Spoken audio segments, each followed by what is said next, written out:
So kati ogenda mu nsi ki gye wakubira ekyeyo wa Saudi Arabia? Nalufenya ya Uganda. Saudi Arabia, sorry. Saudi Arabia mujita nalufenya. Nze nali njeetera nalufenya kubanga etugoggola entumba wojanga wena weewanika oti eda yakwikanya yakwika waterera. Kati wenatoloka. Watoloka? Yeah. Wano watandikira TikTok ngotolose? Nga ndi mutolosi lunkwe.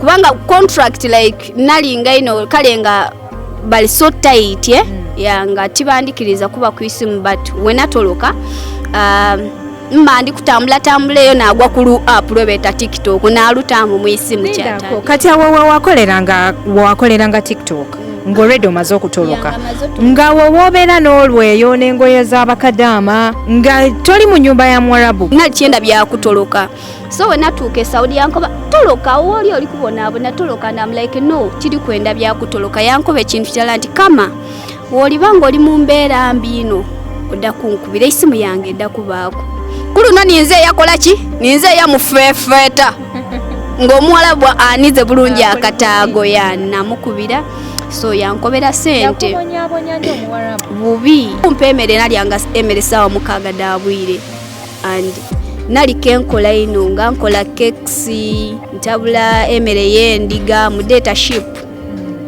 so nga kale life nga nkola ina ate nga ndya sawa mukaaga so one day banduwira amadi Agookya nga bali kwenda kundo kya private parts. Why?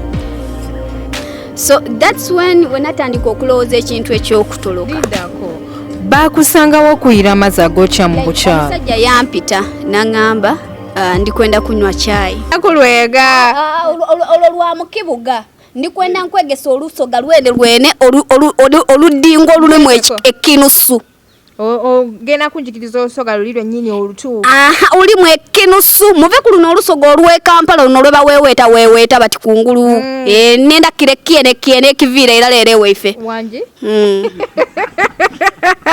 Tulina Usher kama nakolera manyele dobozi yaze Hadija Kigozi wendi nnyo okubeera nga nkutusako ebyo byeyagala okulaba. I want to give you a Ugandan feel whereby nti ntambuddeko mba na Uganda bensuubira abali prominent ate mbaleeteko ku show babeere nga basharinga ku experiences zaabwe naffe babeere nga batubulirako ku moments twagala okumanya moments waliwo abantu ababeera ne sad moments ababeera ne happy moments like tubayigirako ebintu bingi nnyo so oba oli mupya ku channel onyiga akagambako ka subscribe nga bulijjo okubeera nga weeyungako ate oba oli ku Facebook oba ku Instagram beera nga otufollowingako nnyo ala waneeno ow'amaanyi sayinza okulaba zeena okwagaana mama olwaleero shagenda kunjigiriza lusoga lwereero omwana namukubidde simu nga mbuulira olusoga ne nga bannaaye nga sibitegeera oli otya Usher? Ndi bulungi oli otya Hadija Kigozi? Oli bulungi? Ndi fine. Kirungi. Sayinza okulaba zeena okwagaana webale kundeeta ninzaani kama waiwe mama wabeera ali ku TikTok bakyala oyinza okugamba nti leero luno naye mutuukeko yenna muwombeefu waati ne mukazi muwombeefu naye tebakutegeera tibamba na bumane just walemba nga aningiire mu kalakita tujeeta kalakita kati nga olina okwakitinga ekyo kyoli kwenda kale bafukola eki bafune mu ekinusu aye nga ndika kazi kai kamu nga woli kumbona hade okay ate oli beautiful oli pretty oli smart nenda ukaire mwaka beautiful ni pretty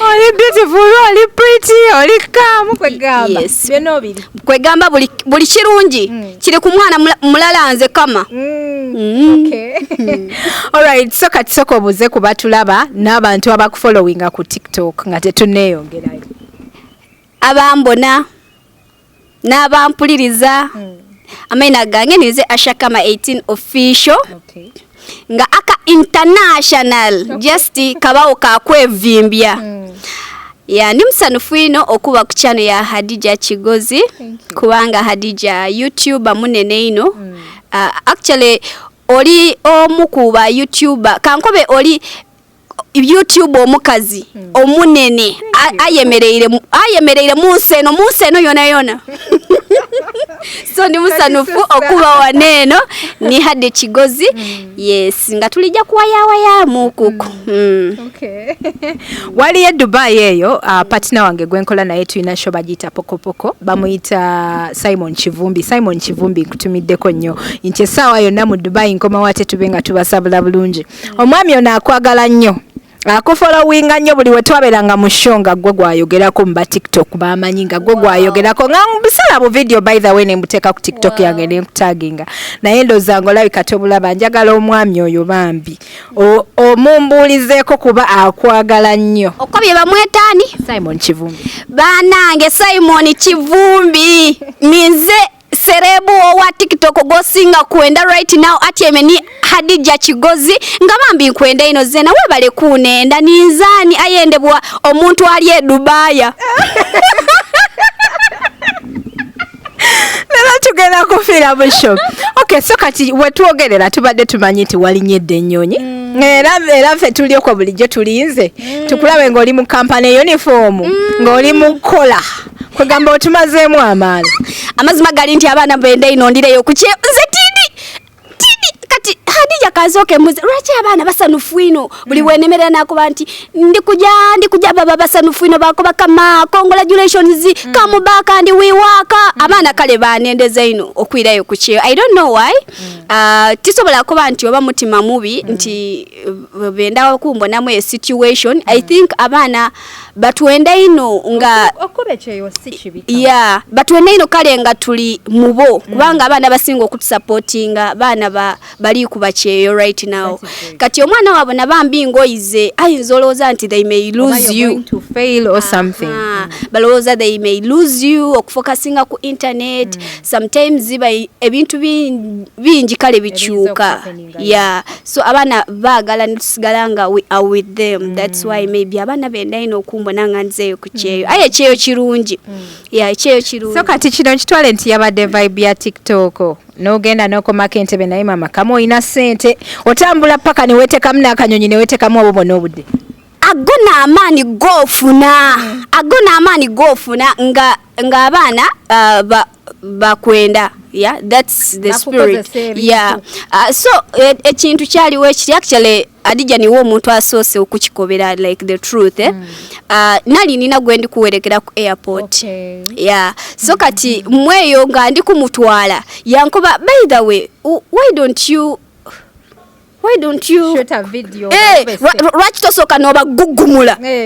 Zena nakuba nti munansobola okuba gugumulaawo nagema akasawo akatali kange natandika okuba Uganda bayimba boyineku ntekayo ka video in just 10 minutes nga video eri muwanuke and I'm like wait.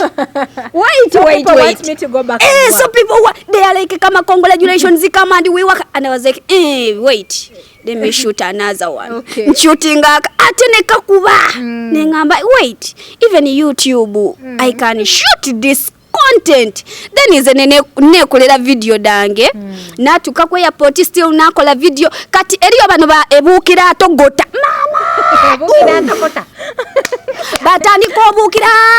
batandika okukola content mukama nga baliko bakama agire ku kyeyo twabakoba nti ekyeyo twabakoba nti kama ekyeyo kya musala twabakoba nti kama alija kwira ku kyeyo twabakoba nti kama embera mbi she's struggling. So batandika okukitawo but kati when I heard nti batandika okukitamu ate negativity and I was like wait, I can still drive this. So I kept driving baloza bati ndi kucheyo but I'm still here.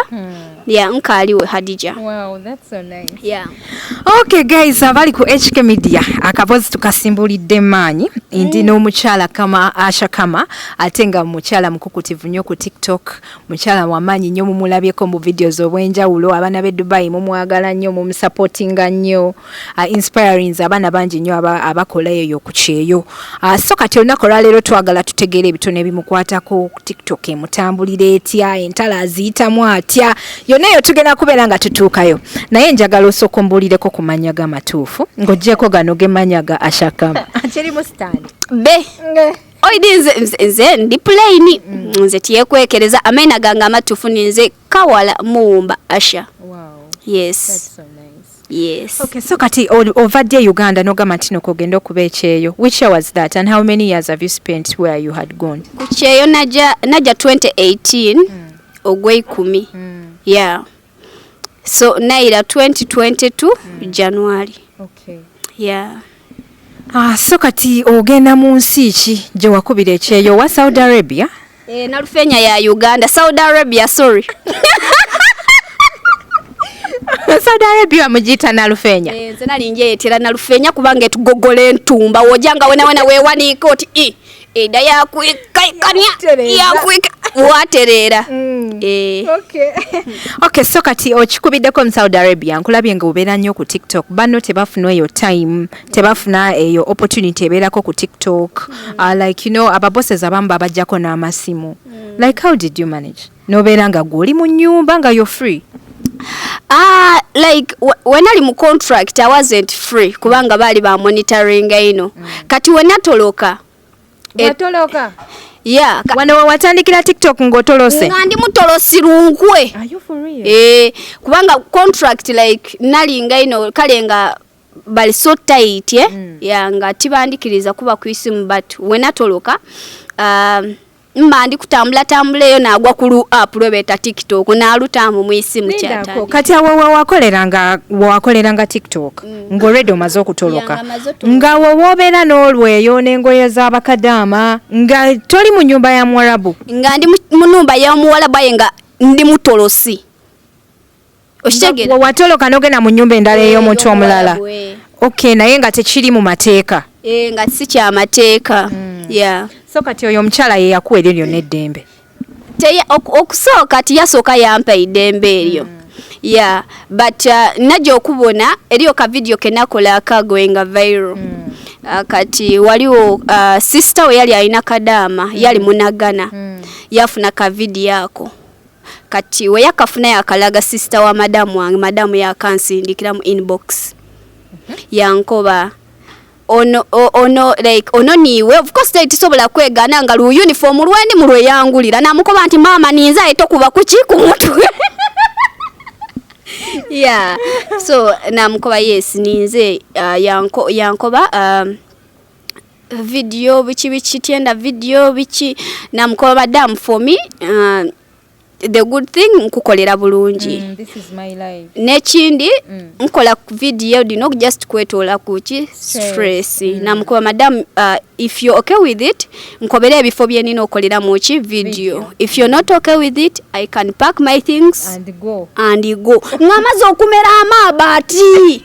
Yeah, nganza onkoba kuntirekera okola TikTok nakoba nti obo mulimo ngufirwa ndagufirwa njawa nifune ki emirembe. So she told me nti okay it's fine ekikulu yali anenda ino yankoba kiri okay aye kolera mu room yo ku rooftop okolere ni mu kiyungu ni ku balcony.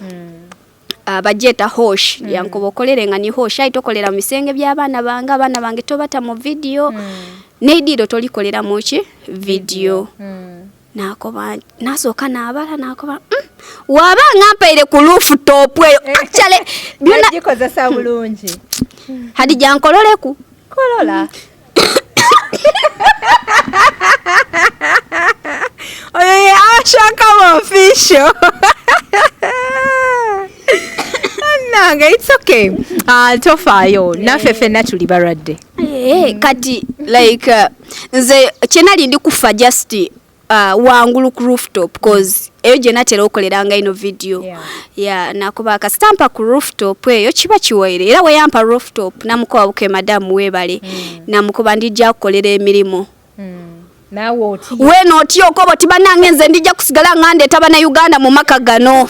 So that's when natandika nga anzira ku buzibu n'otandikira oti. Yeah, I used to do my naye kankubuza omanyimuko ku lulimi Oluganda? Ndwidi bulungi.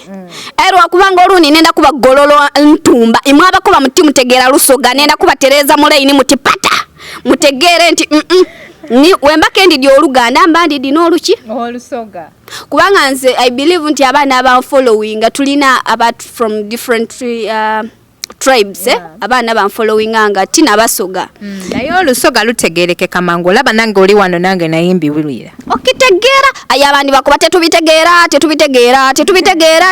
banange bamikuwano mulijja kunambayi mulijja kubimana mpola genda kunjigiriza olusoga okitegeera ndijja kwegesa ate free of charge ticharge.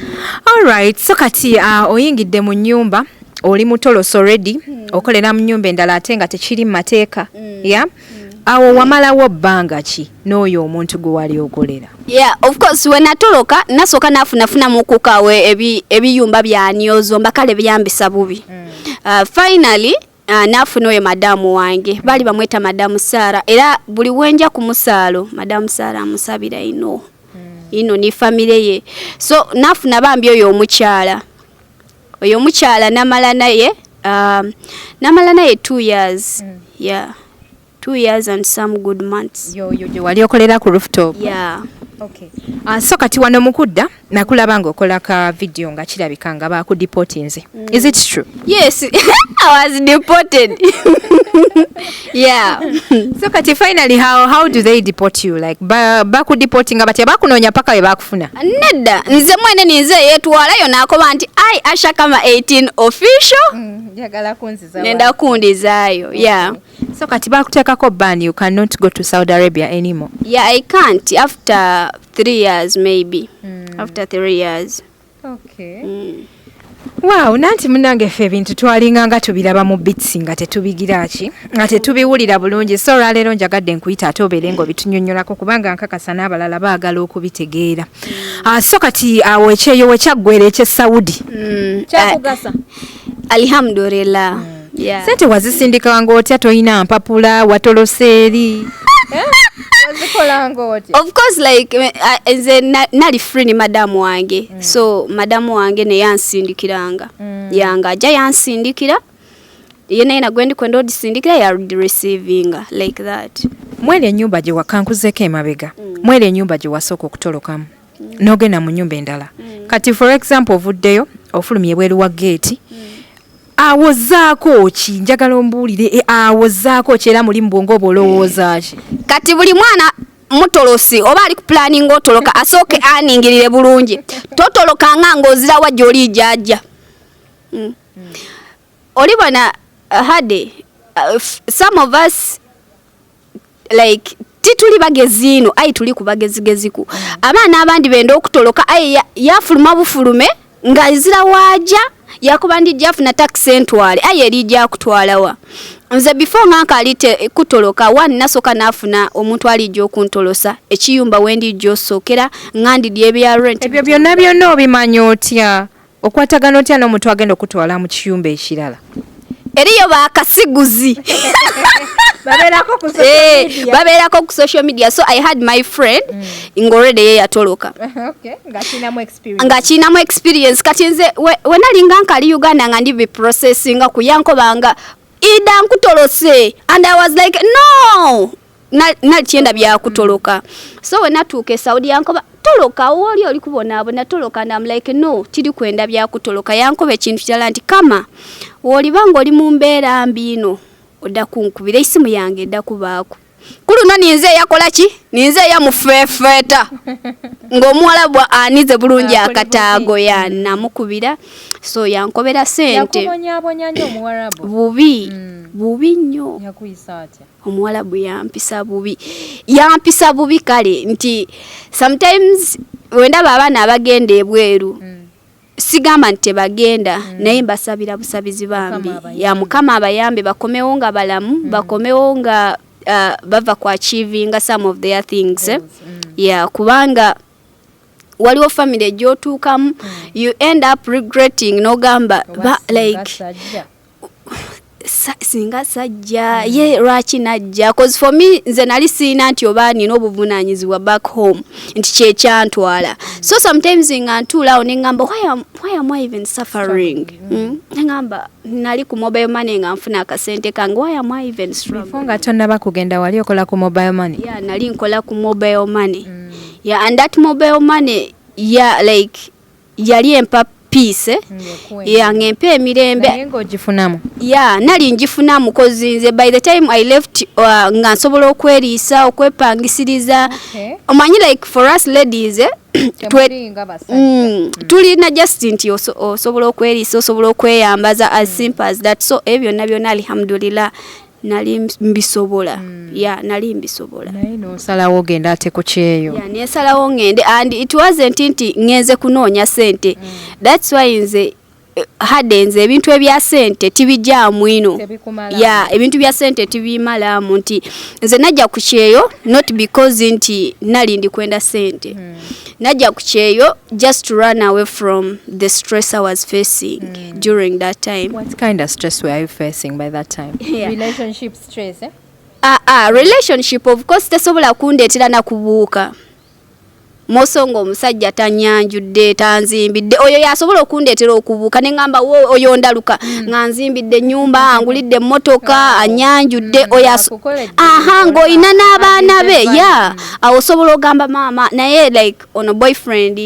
mbobeerawo wekyange wetuge n'okwetuga no so all I can say nti I was facing ebizibu nti nali maze okusoma and nalabanga mikwano gyange nga girikola mu banks nga olaba nti ng'olaba you're not even worth ng'ogamba nayonona sente za muzeeyi wange sirifuna mulimu abaana abalala balifuna nze ntudde wano ku ka mobile money so nekinto kyaringa depressed a little bit tekyali nti oba nali sibaagaliza abaana abaafuna no abaana nali mbaagaliza era nali happy for them but nalowoozanga ne ngamba why God why me ne ngamba okay kati nze nina omuze if I get someone nga nsingako I always say nti Allah alhamdulillah oli omuwadde alhamdulillah oli omuwadde webale ku mwana ngempa that's how I always pray so kati nasabanga nti omukama Katonda nabonanga owekitiibwa Allah ekintu akirisiiza so it was just one day nali ntyeme ku mobile money nabona akalango ku TV nga katwala abaana kuliya and immediately nakoba lwaki tijja kuliya kanje ne kuliya I was facing actually ekyo it's one problem but I was facing 3 problems edisigaire so personal so eri just yajjanga minor naye waliwo zino ezali into me nengamba nga zindya and I'm that person nze kizibu nnyo hadde okubuulira omuntu ekizibu kyange it's very hard that's why kizibu nnyo omuntu okufulumya amawulire about kamanga matuufu because nze I don't tell people ebizibu byange sibabuulira about my personal life nti wetu weyimirira kubanga ffe wabeeranga ku rooftop awo ng'oyera nga tulabanga ng'olabika oli musanyufu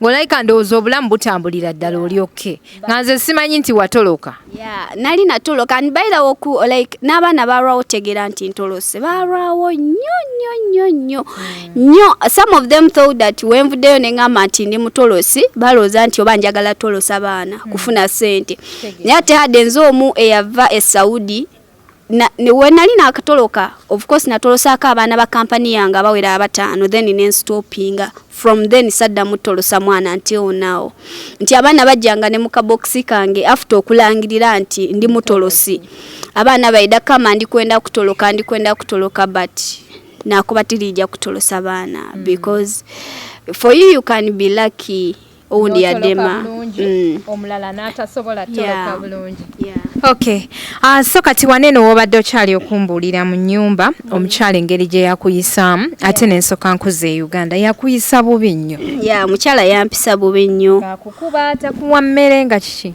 actually okunkuba yali aneegezangamu but for me with this voice of mine with these big eyes of mine nze nkutunula butunulizi and you know what and I'm like a geza you can be like she's big she will lift me kumbe mukazi waitu ndiawo ndikukangatisa so many scenarios nti okumpa emere nalyanga emere sawa mukaga dabwire and nali kenkola ino nga nkola keksi ntabula emere yendiga mu data ship So nga kale life nga nkola ate nga ndya sawa mukaaga. Yeah, so one day banduwira amadi Agookya nga bali kwenda kundo kya private parts. Why? So that's when atandika okulowooza ekintu ekyokutoloka. Lindako. Bakusangawo kuyira amazzi Agookya mu bukyalo. Omusajja yampita n'angamba ndikwenda kunywa chai. So yali anwera mu binika nga tota mu flaska. So nafumba amadi ku binika nasoka nagamutwala Yakava gayizeyo gatokote like for something like 20 minutes. Nagayizayo amadi gatokota bulungi gatinga mu kibinika kinene kiti namutwala. Emboozi eyo jimpi mu Luganda. Banange kaya atenze ndija kubikyusa ndya wena kubembogo muda kunsoni wirayo. Okay. Kodi bogera batya binika mugiyita mutya? Ebinika mbiri mukiyita kikopo. Kati nangamba amazzi ngazeyo kugundi. Ku stove gatogote. Nagatwalayo kodi onko byendogera Luganda nengazayo ne gaboilinga bulungi nenga mudiza. But in the process of boiling that water, omutima asimanyi Allah yangamba gendo yambale waliwo ekintu kye tukozesa like okusaala nengenda necha nenchambala nga kinene balina bihijabu byabwe binene so nengenda neteeka ekyo kihijabu. I just don't know omutima bagwatandika gutya nenkwata binika with that hijab when atwala omusajja nangamba lwaki oyambadde hijab ne mugamba ngenda kusaala nangamba sawa tezinatuuka zisaala kati ne muteekerawo gundi binika kati ye yalowooza that hijab eyinza mu obstructinga naye era na going on nakuyira amazzi kati nali nvaawo wenti nteesewo binika ntambula wenti nampita tunula nkyuka wenti nakwata binika yonna nanjiira waati era if it wasn't that hijab eyo hijabu njagala nyera najja nayo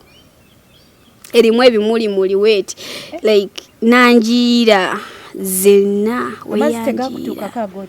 amazzi gantuukako naye ganjokya naye tegambabula gakoma kino ekintu kubanga nayambala ekyo ekintu nenteeka uniform already nali nyambadde uniform nagenda straight mu room yange neneggalira nenkuba omulanga ne bavaayo abaana be ne baŋŋamba nzigulewo ne mbagamba nengamba sigenda kugulawo because anjocheza the good thing basanga wa amazzi biki omusajja mwennyini oba yali akwegomba and olio omusada wena nze bakadama baliyo nga mwenda Abawarabu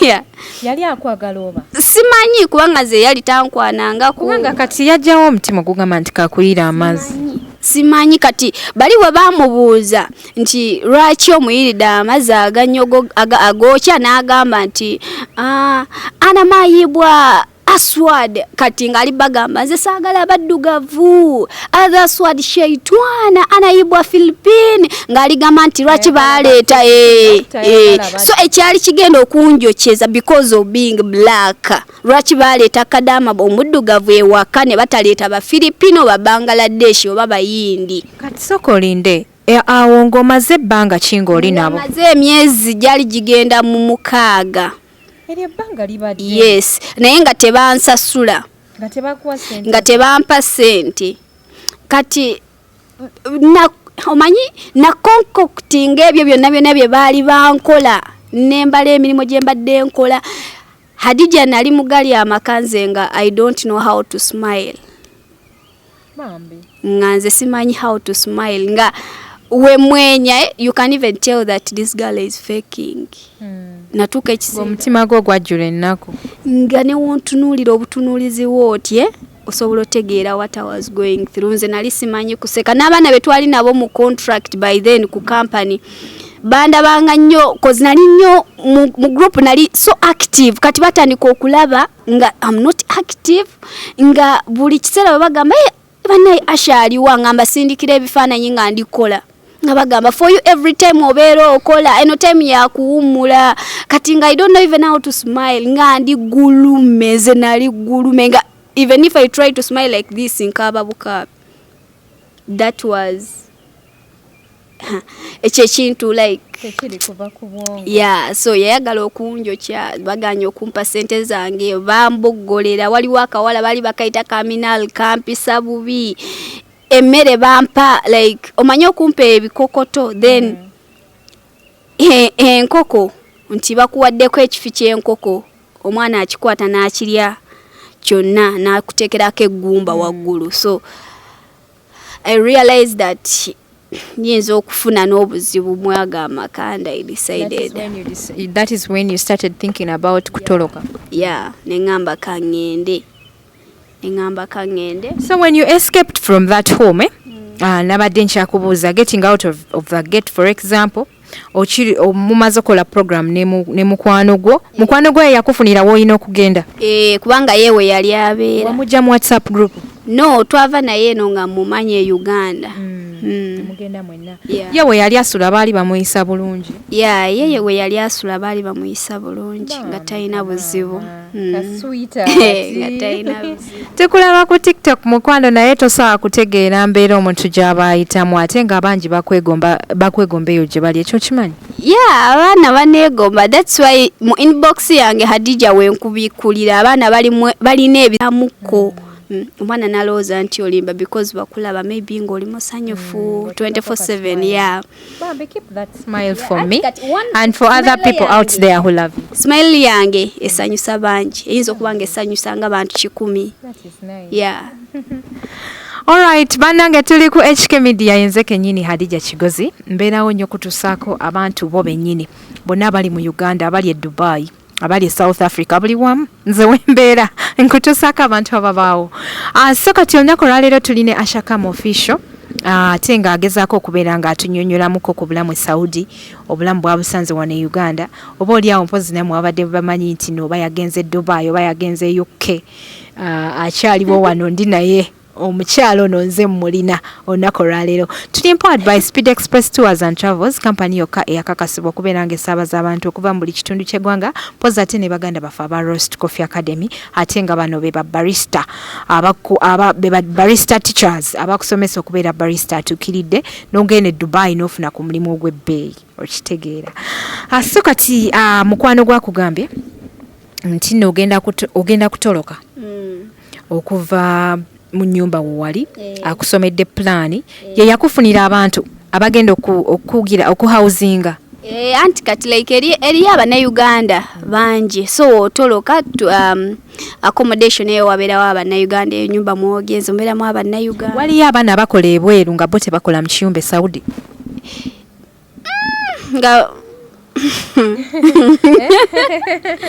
oba buli omu akola mu kiyumba eyo Saudi biri bitya? Omanyifu obulamu bweyo tetubumanyi mwababaddeyo mmwe mu butubuulira.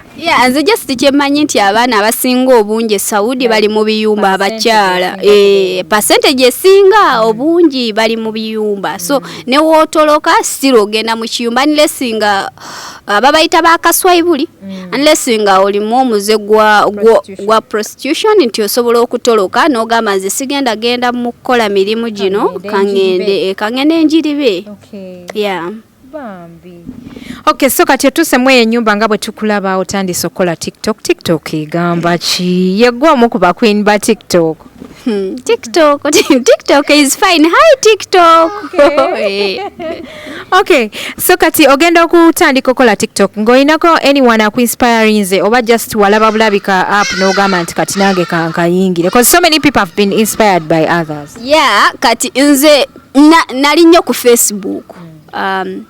Ngambera ku Facebook kati nina mukwano gwange just nali mulaba nga a friend wangu ku Facebook nga si meetingangako kati yali postinganga nnyo bu video bwa TikTok nangamba ate buno bu video abukola ate kati atenze nga kye nali manyi it was Snapchat only.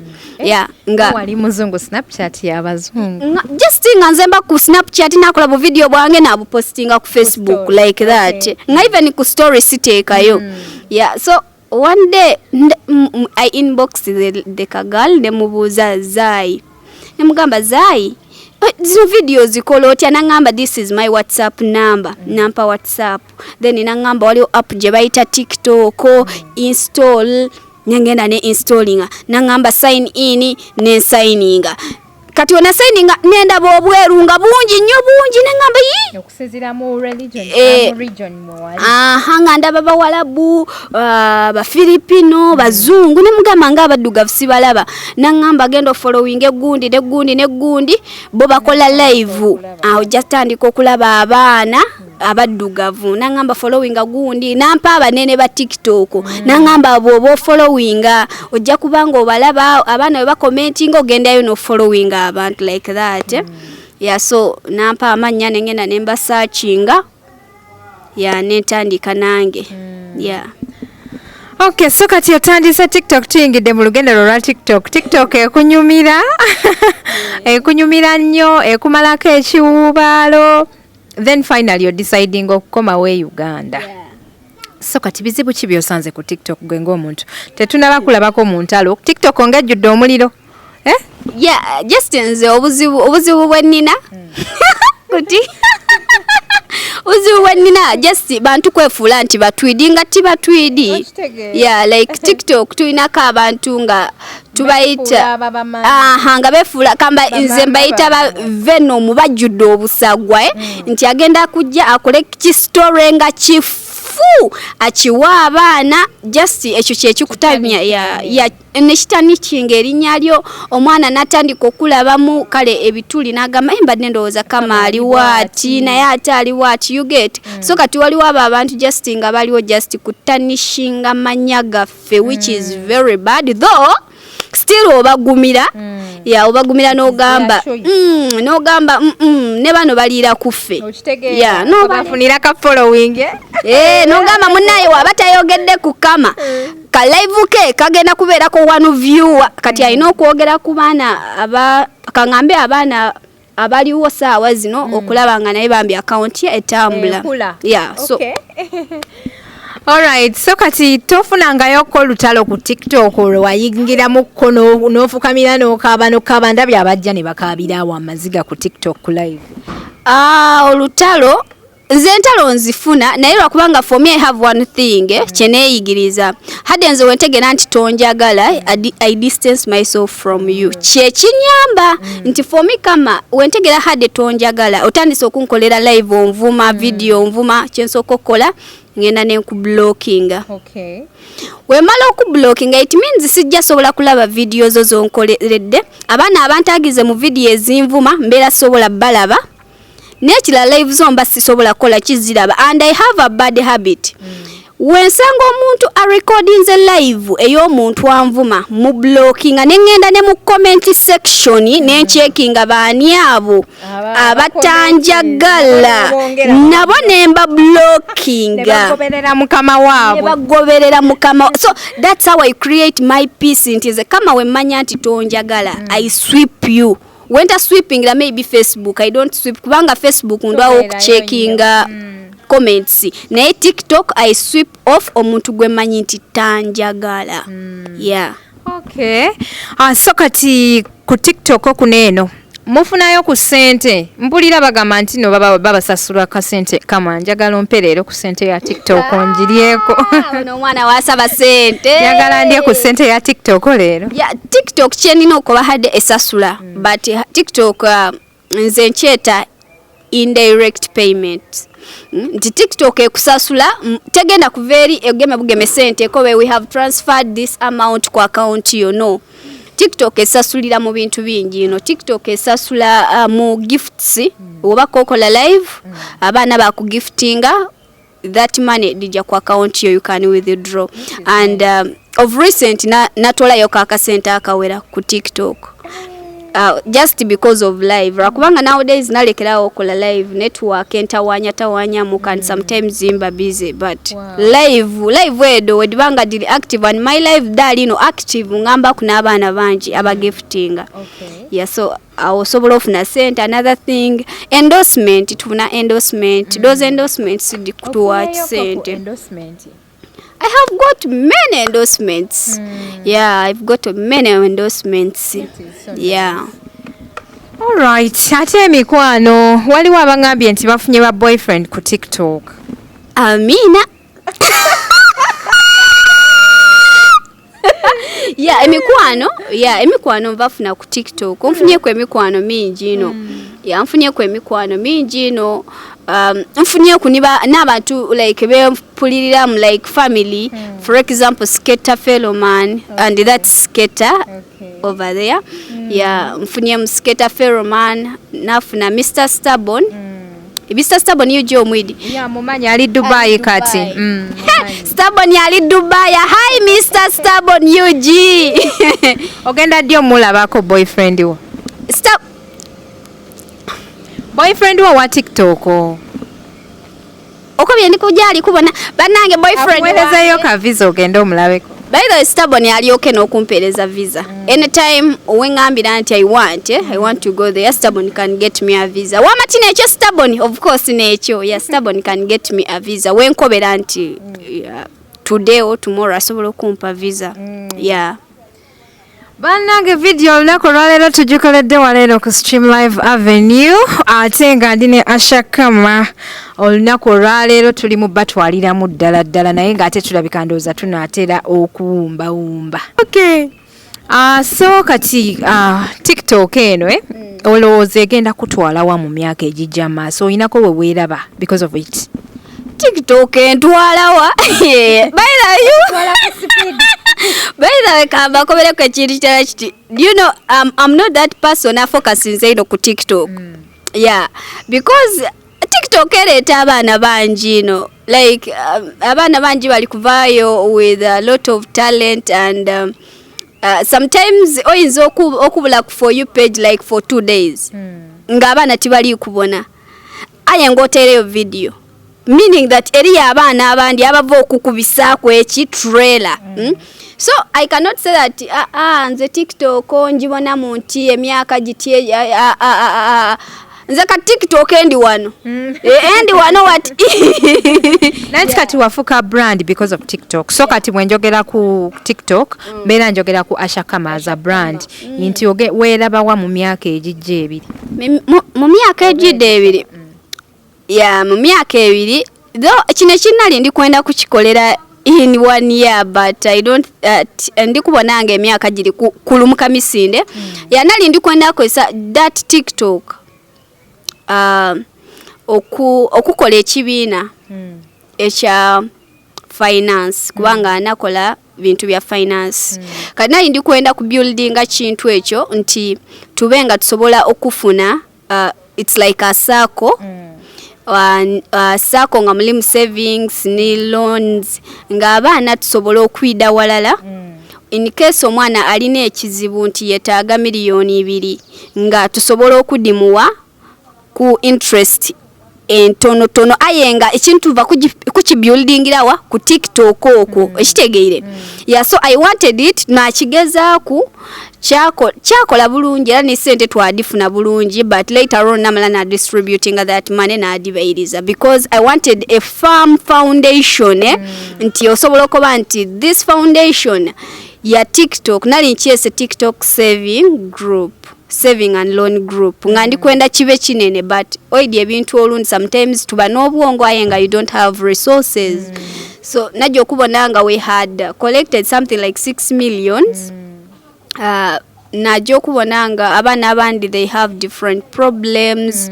Omwana ali kwenda okumuwola like 5 million ayate ku account mulinayo 6 million like nga tekigwa bulungi. So I had to leave it like that, though it's still in your plan. Wow, that would be amazing. Okay, so kati oyinayo plan yonna. So kati oyinayo plan yonna ey'okuddayo ku kyeyo oba ogenda kubanga okikubira wano e Kampala? Alhamdulillah. Owekitiibwa Allah kyona kyanaabaleese ndakukoba nti alhamdulillah. Though ndi kwenda kukiiramu nti kama niwaana abayizeeyo ku kyeyo, it's not because she has failed. It's not because kama failinze oba okukola ebintu bye oba kama failinze okwesupportinga financially. Sometimes obanga yes you can support yourself financially, ayenga you need to go out there okufuna kwe kintu ekisinga kwekyo. Kubanga right now hade tuogera amazima, you came here sawa dino business kijosobola okola Uganda ngesobola okuwaka kaira akalala ekitundu. ngesobola okuwakakaira akalala kemereire. Let's be frank. So sometimes olingalinga mu ebintu ebyo wakoba amazima gali nti ndikwenda okuslayingira mu Uganda aye business ya netago kuba ni sente nekindi tiri mu kaire ino nti mpesi za amani agajokola. So in case of anything I'm ready and willing okuja kucheyo okukuba. Yeah. Okay, so kati njagala ompereyo abaana bawala obugambo naddala abaana bali ku TikTok okwo ababeerako ne batuvuma ne batuyambula engoye ffenna obuziina bwaffe n'abaana abakozi nga ggwe abakozeeko ku kyeyo abakoleddeko wano n'abaana bali mu myaka gyo. One kansooke ntandike n'abaana bambi abagiire ku kyeyo mosongayo e breadwinner ewaka ndidi okoba ekintu kirala kiti tosobola kutoola family yo mu bwavu but you can sustain family yo tosobola kugitoola mu bwavu but osobola okulabirira family yo. Mulekere okujja ku byeyo abaana bali kubekyeyo walooza nti olijja kugula ploti oteyo mu bangalo okolere mami wo business mu myaka ebiri omugulire emotoka ng'oli kwenda bambi mami wo ye enjoying that life. You may do it or you may not do it. Oyinza okukikolaye mu myaka emeka ku sente edde ekyeyo. So obango gire ku kyeyo focusinga nti yes bazeere bange tisobola kubatoola mu bwavu aye nsobola okubasembezaaku baba kuku mu class. Obuzibu ife bwe tulinawo tujja ku kyeyo nga family day ife kale nga bapangisa. We always want to lift our family. Yes aye okuba ekyeyo nga myaka nga 8 okusobola okutuukiriza ekyo ekintu kozo olina okumaliriza family yo. Dadi wo wabaaliwo yena omufeeku nga ye kubanga tolijja afa ku mami wo. Dadi wo muterewo business mami wo muterewo business obatererewo enumba even you as a person kati how long will it take? So okusustaininga ni kino kyengezako koba nti osobola okubafunira kaploti ka bukaire butano babukaire buna wabatera mu akayumba ka mizigo 2 at least baba nga basobola kuba odeme kulooza nti olijja kubazimbira oguyumba gwa bisenge 9 aye nga sente tolijja asobola kudi collecting during that period. Nekindi ba mikwano obanga ogwire mu mukwano n'omusaada abaana abali ku kyeyo ate wali kakyusiza na mu Uganda wobanga ogudde mu mukwano ng'oli ku kyeyo sister ali eyo mulekere awo. I'm sorry to use this word, mulekere awo kuyimayima. Yeah mutayimiranga ku sente daimwe like you're suffering so hard okubonanga you get the money. Omusaada wabanga akwenda ademe kusaba sente da buli kaseera like every month omusada akutaiminga mpaya 5 mpaya 6 mpaya 3 mpaya like for you kwegamba oliawo olikolerera love eza kindi kyamani kyolikolera just love olija kutuuka okwire wakanga n'omusada takwetaaga because oli like omutwego guli otse gwa kisusunku like omutwego guli empty omusada like such a man tasobola kujaniwe hadi nga for you sente oli kudi musindikira busindikira omusada leka akusabe sente mitwala 2 omukobo okay you have a problem kino nekizibu okay for me kan kyokulala omusajja akusaba ati emitwala 2 kitegeeza wakusabidde emitwala 2 he cannot sustain you kati ati akusabeyo kongo obukadde 5 and then you be like okay onawulira hade kyayogere hade omusada waida nakusaba obukaire 5 oidi ngaba kali kwenda kugulwa wundi wansi ngali kwenda kumaliriza ni family ya kumalirize bulungi odeme okubawo nga toli kutawa nga eza kyoli kwogera naire ngo osiriko oli silent kansoke mbakobere eriyo omwala yeda mu inbox yange hade and I felt so sad. Omusada boyfriend we yamukuba miliyoni 10 she had never seen ono omusada ya like sente de do mwako mulamba yadige mapa yadi wo musada we yamala okudi wo musada yakola kiyamu blocking nga mulimbye eki okumuwa miliyoni 10 ya mulimba nti bali kujagula ki bali jagula ate poloti bali jagula motoka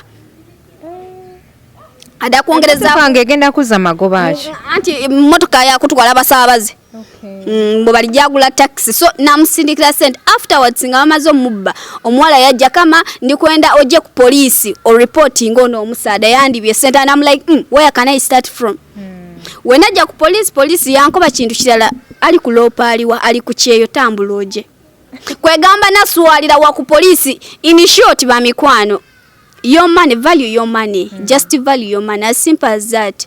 You value your money. Wabanga olina omuntu gwoyenda oba omuntu akwenda ademe kusaba innocent to the extent nti oda kuvani ku kyeyo nga weyagisa lujo nga you have nothing. Yeah. Wow. That's so amazing bakwano.